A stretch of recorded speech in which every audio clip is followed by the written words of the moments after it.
What's cracking, guys? Omar Isuf here, back with another video. Peach Boy representing outside of Fortis Fitness. Just got a little pump session, okay, on a Sunday, and I was thinking to myself, you know, I think for most individuals, you don't need perfect technique in order to get the results that you're after, but that doesn't mean that technique isn't supremely important. What the hell am I talking about? I'm going to explain why technique is very important. It's invaluable, but some people get too caught up, and if they want to make progress, they have to accept the fact that their form will likely break down when they lift with maximal weights. And in an ideal scenario, this wouldn't happen, right? We would learn from the get-go. Here's the best case scenario for every lifter out there looking to maximize the amount of weight they lift and also look the best.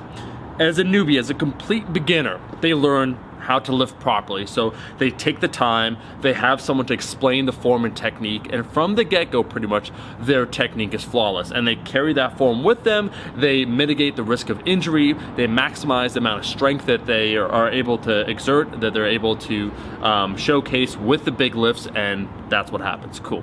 Here's the reality. Most of us, we learn technique online, we learn from individuals, and the form might be suboptimal. We might have, certain things that we tend to do, tendencies when it comes to squat, bench, and deadlift that we'll notice. So for myself, on the squat, the hips, when I high bar squat, the hips will shoot up a little bit. On the bench press, maybe the elbows will flare. And to what extent is this important? And here's what I'd say, the short summary. If your technique is good enough, and I know that sounds shitty to say, but if it's good enough where you're not consistently getting injured, your tendons and ligaments aren't the things that are sore the next day, such as you do the deadlift, and instead of feeling it, oh man, my glutes, my hamstrings are fried the next day, if instead, routinely you feel for yourself when you do the deadlift, oh, my lower back's really sore, and every single time you deadlift, that's what you feel, you need to work on that. If on the other hand, you feel it in the areas you should, you haven't really been injured, you don't notice major technique flaws, especially when you work up to maximal loads, then you should be all right.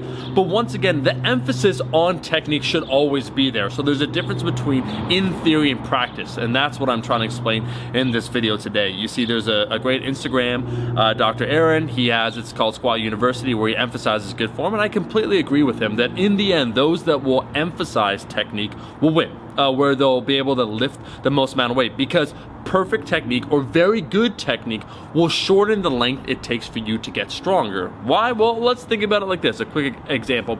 On the deadlift, if you're way too far forward, so you're over the bar too much and your hips are rising, you're bleeding power from your setup, right? It's gonna make the lockout, so once the hips are further away from the bar, so your hips shoot up, butt's further away from the bar, it's harder to get that proper hip extension at the end. It's gonna be harder for you to lock out. So improper technique can limit your strength and limit your overall progress and increase the risk of injury. So it's important for a lifter that just cares about getting strong.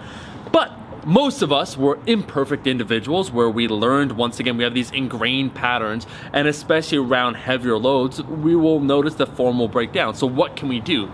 This is where I would emphasize the use of singles in order to, once again, wire your body and acclimate it to lifting heavier weights, and then focusing on trying to have as good of a technique as possible. So it's not gonna be perfect, but trying to focus on correcting different parts of your lift that you're not happy with. Every single thing. So even on the fucking seated row, it doesn't matter. On the lat pull down, you're a technician, which means you care over time getting better. But this isn't paralysis by analysis where you're just only gonna stick to 135 pounds on the barbell in order to get your squat technique right. Everyone with 135 pounds when they're squatting, your technique should look pretty good. So I think an emphasis on proper motor recruitment, proper wiring of those motor patterns, so working up to those singles routinely in your exercise program is very important in order to practice good technique with heavier loads.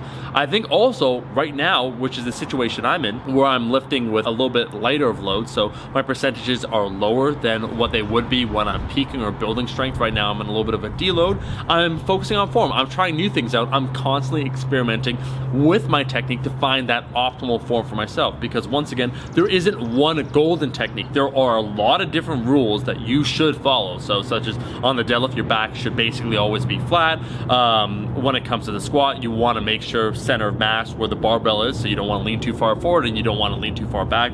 On the bench press, you want to make sure your shoulders are retracted. There are some generally accepted principles, but then customization for the individual is important. But having periods where you deload or you use less of a load and you focus on trying to improve the technique, I think is invaluable for the long-term length of a lifter's career. So to answer the question, you don't need perfect form in order. Wait, Severin, look, we got the fucking mothership, bro. The aliens are here, bro.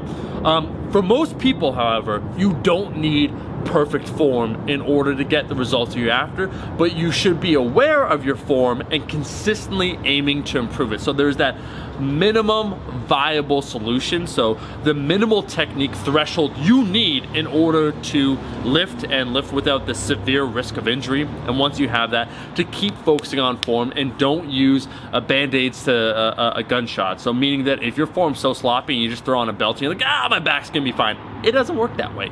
If you notice that you get severe elbow tendonitis when you do the bench press or when you do multiple exercises, consider changing it up. Balance is what's key.